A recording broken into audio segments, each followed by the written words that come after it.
A paz do Senhor Jesus Cristo, para você que está ouvindo esse áudio, eu quero compartilhar com você uma porção da rica Palavra de Deus que encontra-se no livro de Gênesis, capítulo 18, verso 14, que diz assim: Existe alguma coisa impossível para o Senhor? Na primavera voltarei a você e Sara terá um filho. O título da nossa reflexão é Jeitinho? Deus não precisa. Esse versículo que eu acabei de ler, ele entra no contexto da narrativa bíblica que fala acerca de Abraão. Abraão, um homem de Deus, um homem escolhido por Deus, que Deus tinha promessas em sua vida. E ao longo da explanação, você, ouvinte, verá que Deus realmente não precisa de jeitinho para cumprir as suas promessas. Eu já começo essa reflexão dizendo para você, antecipando a conclusão. Eu não sei em que momento você está vivendo. Eu não sei em que momento você está agora, quando ouvindo esse áudio. Mas uma coisa eu lhe garanto, à luz da palavra que nós vamos refletir juntos, que é a palavra de Deus. Deus não precisa da sua ajuda para cumprir as promessas que Ele tem em sua vida. Na narrativa bíblica que nós estamos tratando aqui, Sarai, mulher de Abrão, ouça bem, o nome dele inicialmente não era Abraão e sim Abrão, e era Sarai e não Sara. Então a sua mulher Sarai, ela não conseguia dar filhos, gerar filhos, era estéril. Ela não conseguia gerar filho ao seu marido. E eu tenho certeza, e você vai concordar comigo, que ela deveria viver uma vida angustiada, amargurada, né? E triste, porque ela não podia dar filhos ao seu marido, que iria dar prosseguimento às próximas gerações. Ela não conseguia dar filhos a Abraão. E a partir daí ela procurou dar ao seu marido um filho por intermédio de uma serva esta chamada Agar. E aqui a gente vê que Sarai já começa na sua mente a pensar em dar uma ajudinha a Deus, a um jeitinho a Deus, para que Deus pudesse cumprir a promessa que havia feito ao seu marido. Quando nós vemos em Gênesis 12, nos versos 1 e 2, diz: Então o Senhor disse a Abrão: Saia da sua terra, do meio dos seus parentes e da casa de seu pai, e vá para a terra que eu te mostrarei. Farei de você um grande povo e o abençoarei. Como Deus poderia fazer de Abraão um grande povo se a sua mulher não poderia gerar filhos? E foi a partir daí que Sarai quis dar um jeitinho para ajudar a Deus. Ela ofereceu sua serva, Agar, a egípcia, para se deitar com o seu marido e lhe dar um filho. A palavra de Deus diz que Abrão aceitou.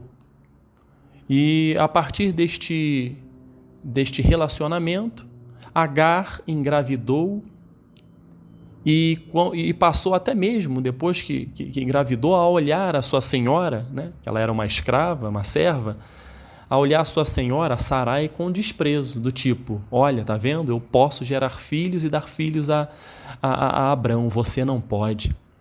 E esse desprezo indignou muito Sarai, que passou a maltratar Agar, que não aguentou a pressão e acabou fugindo.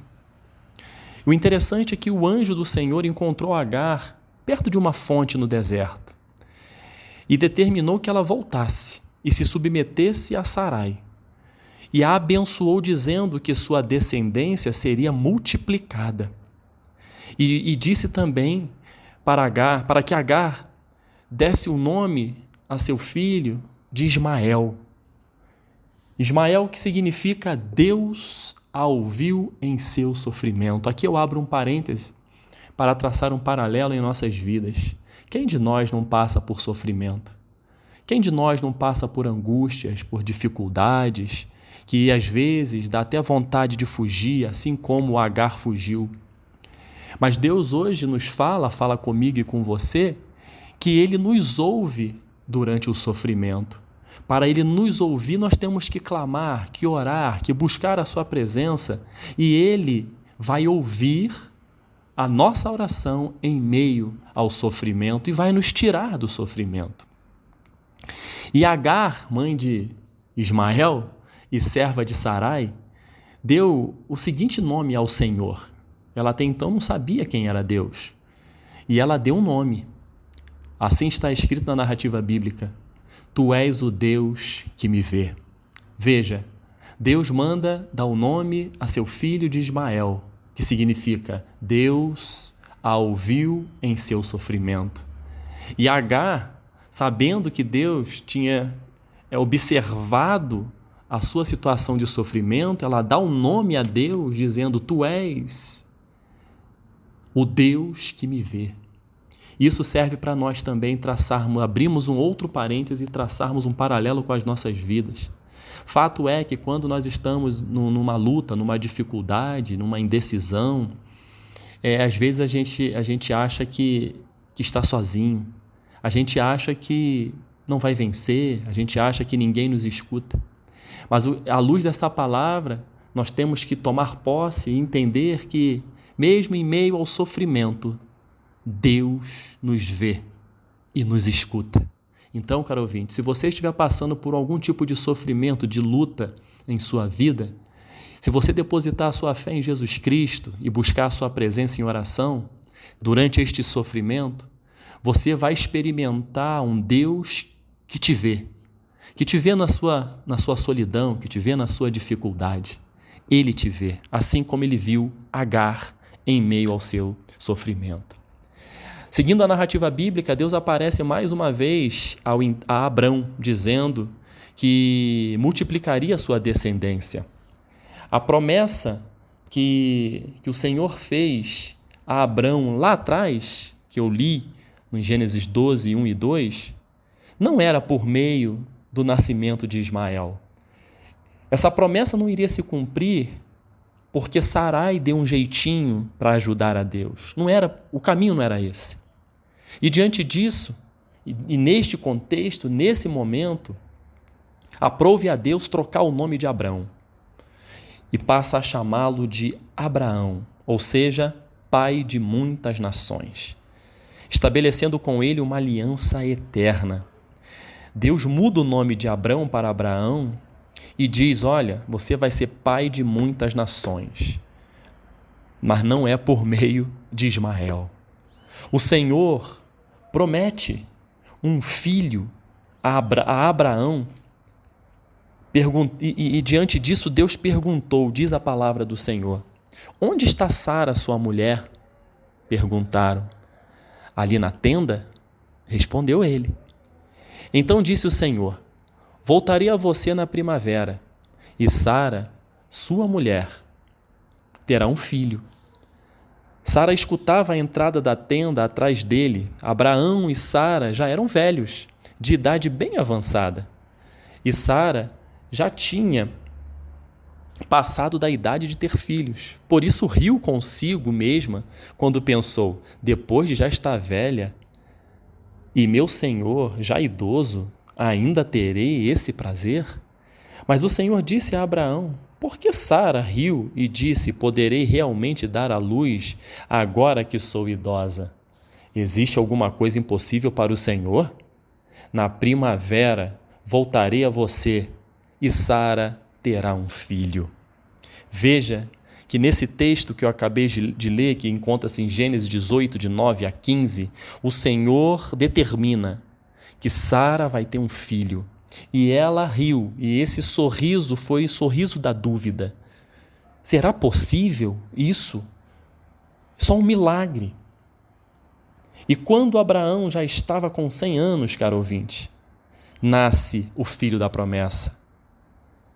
E deu-lhe o nome de Isaque. Sabe o que significa Isaque, caro ouvinte? Deus me encheu de riso, e todos os que souberem disso rirão comigo.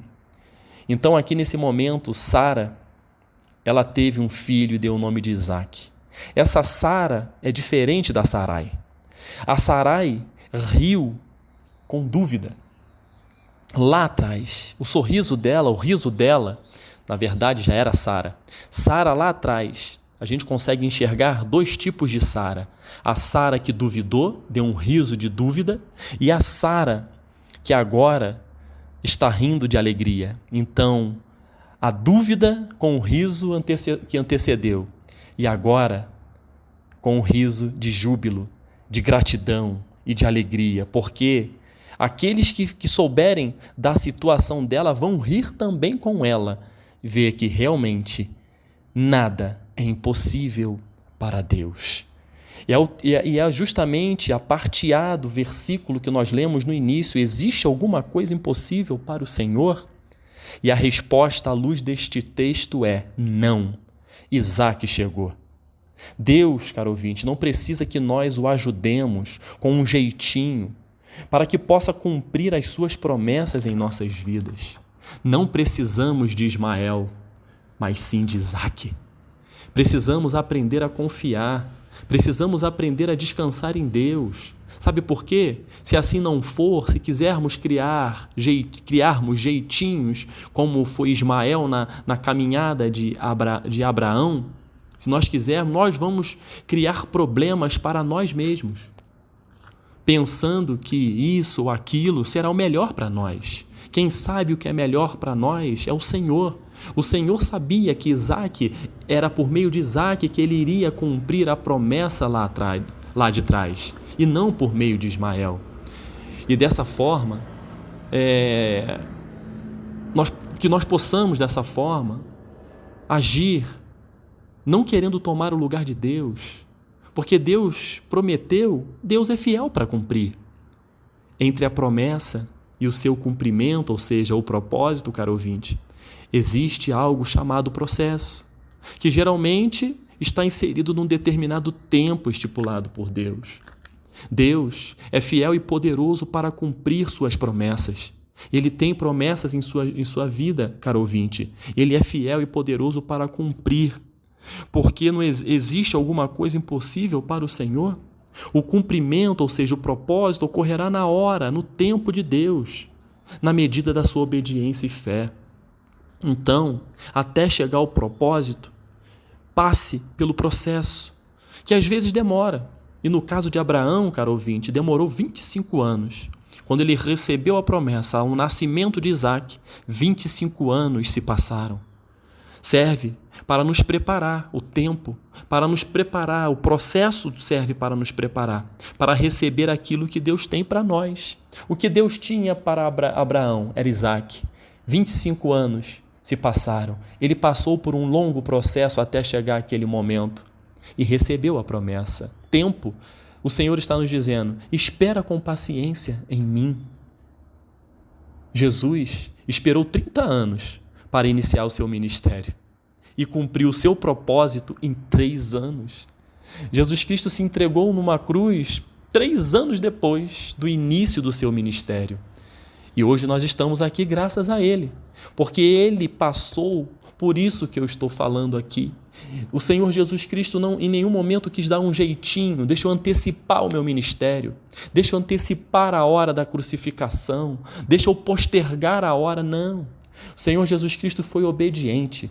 O Senhor Jesus Cristo nos ensina acerca da obediência e da fé. E não precisamos dar jeitinho para que Deus cumpra a sua promessa em nossas vidas. Então, caro ouvinte, eu concluo esta reflexão dizendo para você que Deus tem promessa em sua vida por meio de Jesus Cristo. Às vezes você ainda não sabe. Basta você aumentar o seu grau de intimidade com Ele para que você consiga entender o que Ele está falando contigo e as promessas que Ele tem para a sua vida. E uma vez você entendendo as promessas de Deus para a sua vida, para a sua família, para os seus sonhos, para os seus projetos, para o seu trabalho, uma vez você entendendo isso, você vai ter que colocar em prática a obediência e a fé, esperando com paciência nele, porque no momento certo tudo ocorrerá. E não queira dar um jeitinho, dizendo: não vou fazer isso aqui, porque isso aqui eu acho que vai ser bom para mim. Não. Tenha fé, obedeça, siga em frente, que no momento certo a sua vitória chegará. Que Deus nos abençoe. Em nome de Jesus. Amém.